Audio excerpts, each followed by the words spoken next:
स्वागत है आप सभी का टीसीए में। राजस्थान जीके में आज एक बार फिर अपन राजस्थान में लैंग्वेज के बारे में एक और नया अच्छा पॉइंट देखेंगे। तो चलिए स्टार्ट करते हैं।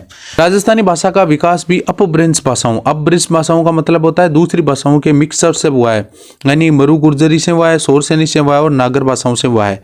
इन सभी अपभ्रंश भाषाओं में राजस्थानी के विकास में मरु गुर्जरी अपभ्रंश का मत सर्वाधिक तार्किक लगता है, यानी मरु गुर्जर जो भाषा है ना, उससे सबसे ज्यादा राजस्थानी भाषा का विकास हुआ है ऐसा माना जाता है। क्योंकि मरु गुर्जरी जो भाषा है ना, अपभ्रंश की जो भाषा है वो मरु भाषा यानी राजस्थानी था गुर्जर से मिलती जुलती यानी गुजराती से मिलती जुलती भाषा का एक मिक्सचर है। और ये बात अपने क्लास 10th की जो आरबीसी की न्यू बुक है उसमें दे रखा है। वंश इसके क्रम पे देखें, वंश वृक्ष आर्य भाषाओं के बारे में जानकारी लें तो सबसे पहले वैदिक संस्कृत, लौकिक संस्कृत आई।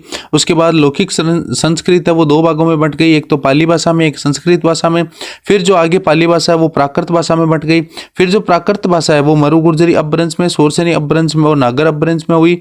फिर मरु गुर्जरी से माना जाता है कि राजस्थानी भाषा और गुजराती भाषा निकली, और जो सोरसेनी अपभ्रंश था उससे हिंदी भाषा की उत्पत्ति हुई। तो कुल मिला के इस तरीके से ये अपने जो वंश वृक्ष है वो आर्य भाषाओं के बारे में जान लिया। कुछ भाषा वैज्ञानिकों ने राजस्थानी भाषा की उत्पत्ति के संबंध में अपभ्रंश के विभिन्न रूपों की कल्पना की है। जैसे मरु गुर्जरी भाषा है, इसके बारे में जो वैज्ञानिक है जैसे डॉक्टर के.एम. मुंशी है, श्री देवारिया है, हरिलाल माहेश्वरी और मोतीलाल मेनारिया, उसमें मोतीलाल मेनारिया और के.एम. मुंशी इंपॉर्टेंट है। इनका मानना है कि राजस्थानी भाषा की उत्पत्ति मरु गुर्जरी अपभ्रंश से हुई है। जबकि सुनीति कुमार चटर्जी का मानना है कि सुनीति सौराष्ट्र यानी एस मिल रहा है, तो सुनीति कुमार चटर्जी का मानना है कि सौराष्ट्रीय अपभ्रंश से हुई है।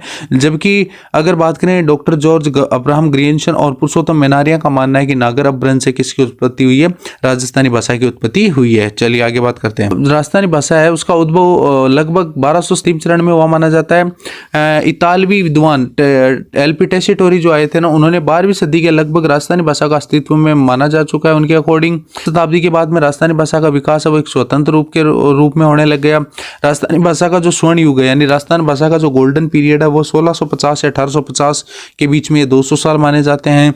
इस पहला गुर्जर जो अपभ्रंश का चरण है वो 11वीं से 13वीं शताब्दी के बीच में, प्राचीन जो राजस्थानी है वो 13वीं से 16वीं शताब्दी के बीच में, और मध्य जो राजस्थानी है वो 16वीं से 18वीं शताब्दी के बीच में विकसित हुई। आधुनिक जो राजस्थानी है वो 18वीं शताब्दी से अब तक चल रही है।